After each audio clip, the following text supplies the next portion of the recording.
Iran has carried out an attack on the UAE for the second consecutive day. ታላቁ የዱባይ ኪሳራ Dubai reels under fire as Iranian strikes continue. አረብ ኤሚሬትን ለምን እንደ ጎርጎሮሳውያኑ የካቲት 28 አሜሪካና እስራኤል በኢራን ላይ ዘመቻ እንደጀመሩ ቴህራንም በአጸፋው የበቀል በትሯን በአረብ ሀገራት ላይ መሰንዘር ጀመረች። አሜሪካና እስራኤል ቁንጮ የኢራን መሪዎችን በመግደል በተጠመዱበት በዚያ ዕለት ቴህራን በምላሹ ወደ አረብ ሀገራት ሚሳኤልና ድሮኖችን ማስወንጨፍ ጀመረች። በዚያን የጦርነቱ መጀመሪያ ዕለት ብቻ ኢራን ወደ አረብ ኤሚሬት 137 ሚሳኤልና 209 ድሮን አስወነጨፈች። ይህ በተፈጠረ በ72 ሰዓታት ውስጥ የዱባይ ኤርፖርት ተዘጋ። ጀበል አሊ ወደብ በሳት ጋየ። ዓለምን የምታገናኘውና የዓለም ንግድ መናኸሪያ የምትባለው ዱባይ በአንድ ጊዜ እንቅስቃሴዋ ተገታ። በኢራን የሚሳኤልና ድሮን ጥቃት ሰለባ የሆኑት በርካታ ሀገራት ናቸው። በቀጥታ ውጊያ የገጠሟት አሜሪካና እስራኤል የመጀመሪያዎቹ የኢራን አጸፋ ጥቃት ያገኛቸው ናቸው። ከቴል አቪቭ እስከ ኢየሩሳሌም፣ ከሃይፋ እስከ ቤርሺባ በርካታ የእስራኤል ከተሞች በኢራን ጥቃት ተጎድተዋል። በፋርስ ባህረ ሰላጤ ሀገራት የሚገኙ በርካታ የአሜሪካ ጦር ሰፈሮችም እንዲሁ በኢራን ተደብድበዋል።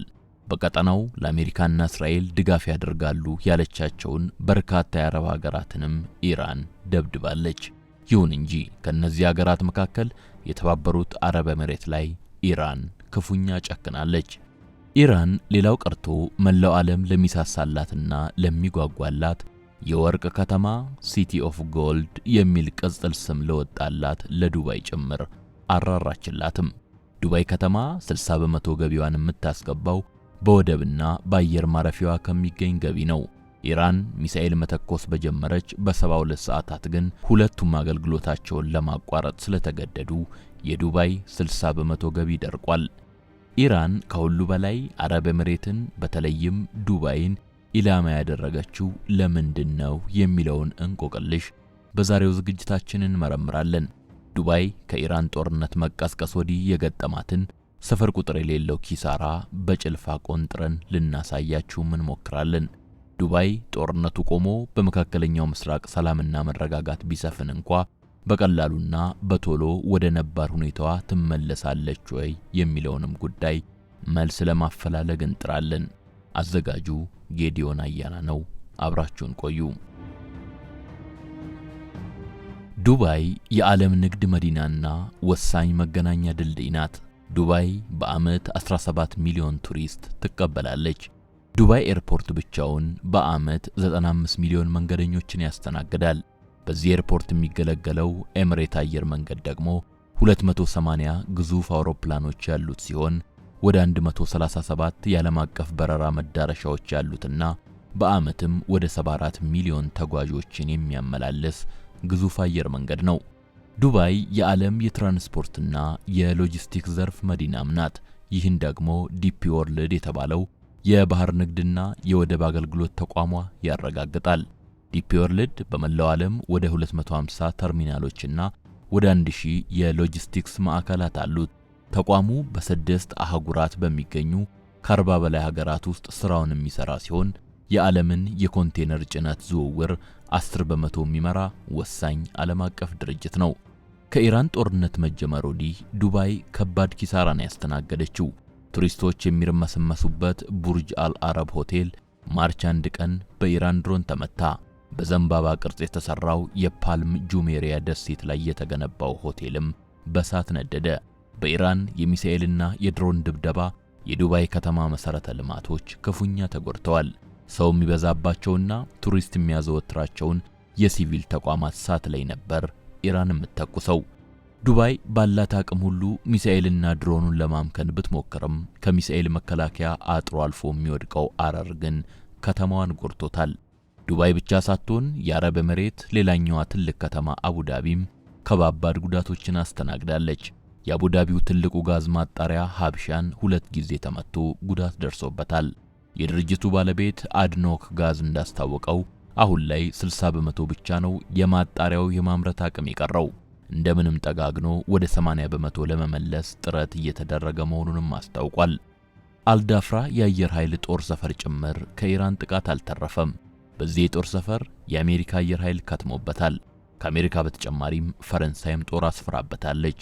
ከአቡዳቢ ከተማ በስተደቡብ 30 ኪሎ ሜትር የሚርቅ ቦታ ላይ ነው የተገነባው። በዚህ የጦር ሰፈር F-35 ጀቶችን ጨምሮ የረቀቁ የጦር መሳሪያዎች ተደቅነዋል። የራዳርና የመገናኛ ቴክኖሎጂዎች ተገንብተውበታል። በዚህ የጦር ሰፈር ሆነው እነ አሜሪካን የኢራንና የሌሎችን ሀገራት ግንኙነት ይጠልፋሉ፣ ኮሽታቸውን ያደምጣሉ። ይሁን እንጂ የኢራን መብረቃዊ ጥቃት ይህን የአየር ኃይል ማረፊያ ጭምር አላስተረፈውም። ሽንኩርትና ቲማቲም ራሱ ከውጭ ለምታስገባው ሀገር የተባበሩት አረብ ኤምሬት የኢራን ጥቃት ከባድ እገታና አፈና ነበር ያስከተለባት። የአየር ትራንስፖርት ከመቋረጡ በተጨማሪ የሆርሙዝ ሰርጥ በኢራን በመዘጋቱ የተነሳ የባህር ምልልስ በመቆሙ አረብ ኤምሬት የምትሸጠውም ሆነ የምትገዛው ሸቀጥ እስከ መቸገር ደርሳለች። እንደ ዱባይ ላለች የዓለም ንግድ መዲና ለምትባል ከተማ ጦርነቱ ከባድ ፈተና ነው የሆነው። የሚበላሹ አትክልትና ፍራፍሬዎችን ከሩቅ አገር ማስመጣት አለመቻሉ ደግሞ የህዝቡን ስጋት ከፍ አድርጎታል።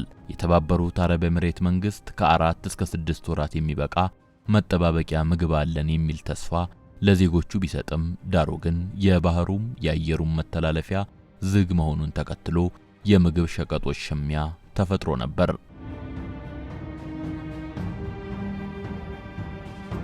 የዛሬ 50 ዓመታት ትንሽዬ የአሳ አስጋሪዎች ወደብ የሆነችው ዱባይ ዛሬ የበረሃ ገነት የሚል ስምና ዝናን አትርፋለች። ከመላው ዓለም ብዙ ሚሊዮነሮች በየዓመቱ የሚሰባሰቡባት ከተማም ናት። አምና ብቻ 10,000 ሚሊዮነሮች ወደ ዱባይ ገብተዋል። ዱባይ ለመነገድና ለመስራት እጅግ ምቹ ከተማ በመሆኗ ሁሉም ይመርጣታል።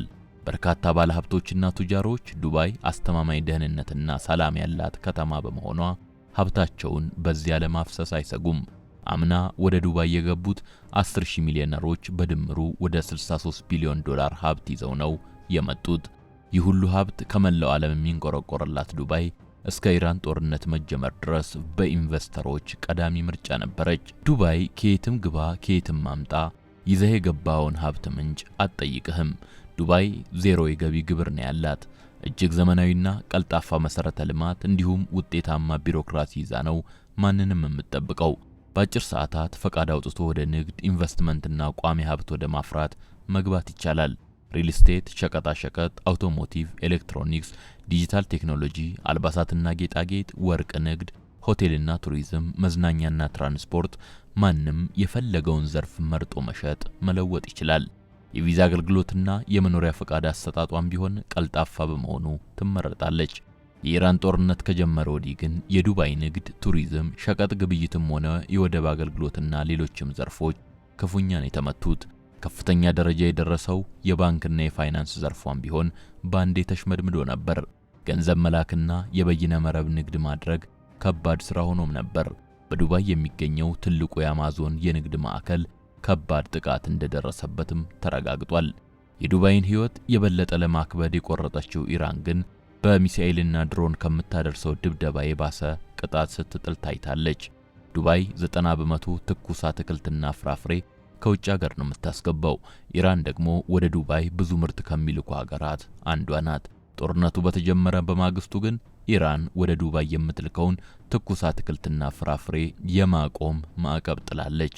ዱባይ ልክ እንደዚህ በኢራን ሚሳኤል ብቻ ሳይሆን በድንችና ጎመንም ስትቀጣ ነው የሰነበተችው። ከኢራን ጦርነት በፊት ከዓለም ዙሪያ በሰፊው ወደ ዱባይ ይጎርፉ የነበሩ ሚሊዮነሮችና ቱጃሮች አሁን ላይ ከዱባይ በመውጣት ላይ ናቸው። ሲንጋፖርና ሆንግ ኮንግ ደግሞ ዋና መሰደጃቸው እየሆነ ነው። አንዳንዶችም ወደ ጣሊያኗ ሚላን እየተሰደዱ ነው። ከዱባይ ነቅሎ ለመውጣት እስከ $250,000 የሚከፍሉ ሚሊዮነሮችም ተፈጥረዋል። ወደ ተለያዩ ሀገራት ተሰደው አዲስ ስራና አዲስ ህይወት ለመጀመር ለጠበቃና ለሌላም አገልግሎት የተጠየቁትን የሚከፍሉም በዝተዋል።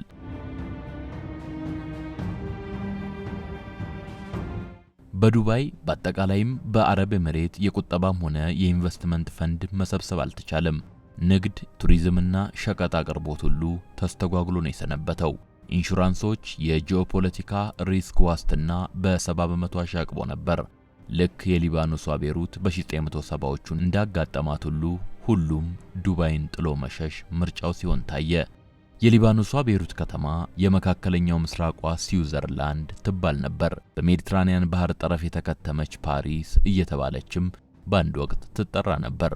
በ1970ዎቹ ግን የሊባኖስ የእርስ በርስ ጦርነት ከተማዋን ገሃነም አደረጋት። ከዚያ ወዲህ ደግሞ ሄዝቦላ ያደረሳቸው ከባባድ የአጥፍቶ መጥፋት ጥቃቶች ዓለም እንዲሸሻት ያደረገ ሆነ።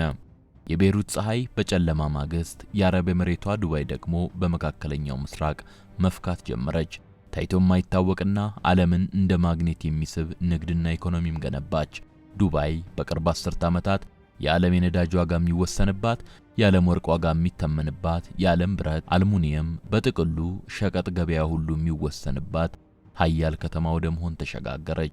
እንደገነባችው እንደ ሰማይ ጠቀሱ ቡርጅ ኸሊፋ ህንጻ ሁሉ በስፖርት፣ በመዝናኛ፣ በቴክኖሎጂም ሆነ በምንም ነገር ዱባይ ስሟ ሳይነሳ የማይውል ዓለምን በርቀት የምትመራ ከተማ ሆና ነበር። የኢራን ጦርነት ከተጀመረ አንስቶ ግን ዱባይ ፍጹም ተለውጣለች። አልጀዚራ በማርች 31 እንደዘገበው የዱባይ አክሲዮን ገበያ በጦርነቱ መዘዝ 120 ቢሊዮን ዶላር ኪሳራ አጋጥሞታል። የአክሲዮን ገበያው አሁንም አለማገገሙን ሮይተርስ ከሰሞኑ ጽፎታል። የክሪፕቶ ገበያ ገነት ናት ስትባል የኖረችው ዱባይ ከጦርነቱ ወዲህ ግን ቢትኮይን የሚባለው የዲጂታል ገንዘብ ዋጋ በከባድ ኪሳራ የተመታባት ሆናለች። ቶከን 2049 በሚል የሚጠራው ዓለም አቀፍ የክሪፕቶ ገበያ ጉባኤ በዱባይ ሊካሄድ ታቅዶ የነበረ ቢሆንም በጦርነቱ መዘዝ ለ2027 ተራዝሟል። የዱባይ ወርቅ ገበያ ዋጋ ጦርነቱ እንደተጀመረ በ13 በመቶ ተመቶ ወረደ። ከዚያ ወዲህ የዱባይ ወርቅ ነጋዴዎች ገዢ አጥተው እስከ 30 በመቶ ቅናሽ እያደረጉ ለመሸጥ ሲሞክሩ መታየታቸው ታውቋል። በዱባይ የሆቴሎች ገበያ ወደ 10 በመቶ አሽቆለቆለ። በማርች ወር ብቻ 250 ሺህ ሆቴል ይዘው የነበሩ ደንበኞች ትዕዛዛቸውን ሰርዘዋል። የሪል ስቴት ገበያ በ6 በመቶ ወረደ። የዱባዩ ገዢ ሼክ ሐምዳን ቢን ሙሐመድ አልማክቱም 270 ሚሊዮን ዶላር መታደጊያ ገንዘብ መመደቡን አውጀዋል። ይሁን እንጂ ይህ ገንዘብ የከፋ ችግር ላይ ለወደቁ የዱባይ ነዋሪዎች ቀን መግዣ ይሁን እንጂ ከተማዋን ሙሉ በሙሉ አይጠግናትም። በኢራን ሚሳኤልና ድሮን ጥቃት የወደሙ የዱባይ መሰረተ ልማቶች ኪሳራ ብቻውን ወደ 60 ቢሊዮን ዶላር መድረሱ ይነገራል። ዱባይ ለዓመታት ውድ ዋጋ ከፍላ የገነባቻቸው ህንጻዎችና መሰረተ ልማቶች ከባድ ኪሳራ ገጥሟቸዋል። ውድ እብነበረድና ውድ መስታወት ከተለያዩ የዓለም ማዕዘናት ገዝታ የተንቆጠቆጡ መገበያያዎችን ስትገነባ የኖረችው ዱባይ በአንድ ወር ጦርነት ብዙ ወደመባት። የመካከለኛው ምስራቅ አገራት በድምሩ 200 ቢሊዮን ዶላር የቱሪዝም ገቢ ከጦርነቱ በፊት ያስገቡ ነበር። ጦርነቱ ግን ወደዚያ ቀጠና የሚደረጉ ከ30 ሺህ በላይ በረራዎችን አሰረዘባቸው። በቀጠናው ቱሪዝም ብቻ ሳይሆን ንግድና ሌላም እንቅስቃሴ ተመታ።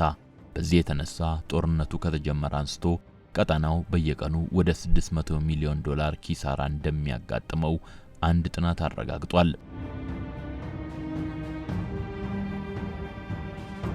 አረብ ኤምሬት ለቀጠናው ከሚጎርፈው የ200 ቢሊዮን ዶላር የቱሪዝም ገቢ ውስጥ 70 ቢሊዮን ዶላሩን ታስገባለች።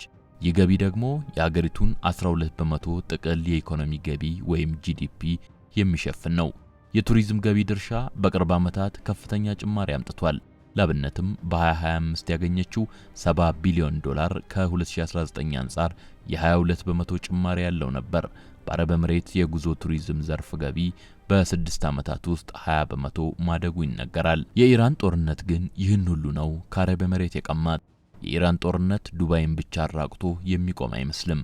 የኢራን ጦርነት ከተነሳ ወዲህ የአረብ ኤምሬትስ ዓመታዊ ኢኮኖሚያዊ እድገት ከ3 በመቶ እንደማይዘል ዓለም አቀፍ ትንበያዎች ጠቁመዋል። በዙሪያዋ ያሉ ሀገራት በሙሉ ይህን መሰል ኢኮኖሚያዊ ውድቀት እንደሚገጥማቸው ነው ተመሳሳይ ትንበያዎች ያመላከቱት። እንደ ፈረንጆቹ አቆጣጠር እስከ ሚያዝያ 10 ቀን ድረስ ብቻ አረብ ሀገራት ከኢራን የወረደባቸው የሚሳኤል ቁጥር 6413 መድረሱ ተረጋግጧል። አሜሪካና እስራኤል ተባብረው በኢራን ላይ ጦርነቱን ከጀመሩበት ከየካቲት 28 አንስቶ ለተከታታይ 41 ቀናት በተደረገው ውጊያ በ7 የአረብ ሀገራት ላይ ኢራን ሚሳኤልና ድሮኖችን ስትተኩስ ከርማለች። አረብ ኤምሬት ከሁሉም በላይ ዋነኛ ኢላማ ነበረች። ኢራን አረብ ኤምሬትን ከእስራኤልና አሜሪካ ቀጥሎ ዋና ደመኛው አድርጋ የምትመለከታት ይመስላል። እስከ ሚያዝያ 10 ድረስ በነበሩት ቀናት ኢራን በድምሩ 563 ሚሳኤል በአረብ ኤምሬቶች ላይ የተኮሰች ሲሆን ከዚህ ውስጥ 537 የሚደርሰው ባለስቲክ ሚሳኤል ሲሆን 26ቱ ደግሞ ክሩዝ ሚሳኤል ነው። ኢራን ከዚህ በተጨማሪም 2256 ድሮኖችን ወደ አረብ ኤሚሬትስ መተኮሷ ተረጋግጧል። ኩዌት በበኩሏ ከኢራን ወገን የተተኮሰባትን 354 ባላስቲክ 15 ክሩዝ በድምሩ 369 ሚሳኤሎችን እንዲሁም ወደ 848 ድሮኖችን እንዳመከነች አስታውቃለች። ሳውዲ አረቢያን ብትሆን ምን ያህል ሚሳኤልና ድሮን ከኢራን እንደተተኮሰባት በቁጥር አልገለጸችም። ሆኖም አመንኳቸው ብላ ከምትገልጻቸው ቁጥሮች በመነሳት እስከ ሚያዝያ 10 ድረስ በድምሩ 104 ሚሳኤልና 916 ድሮን አመከንኩ ብላለች። ሳውዲ አረቢያ በጦርነቱ የመጀመሪያው ወቅቶች በቀን እስከ 105 ሚሳኤልና ድሮን እንደተተኮሰባት ተረጋግጧል።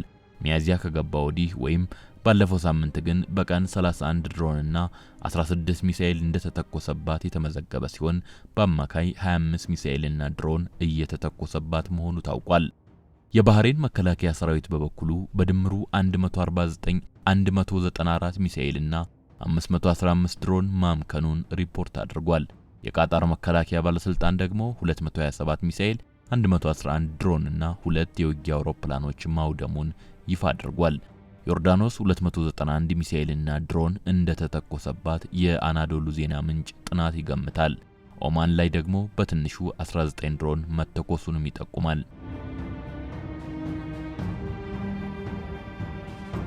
ኢራን ጦርነቱ ከተጀመረ ከየካቲት 28 አንስቶ ከ50 በላይ ከፍተኛ መሪዎቿን ጨምሮ 3468 ዜጎች የተገደሉባት ሲሆን 26500 ደግሞ ቆስሎባታል።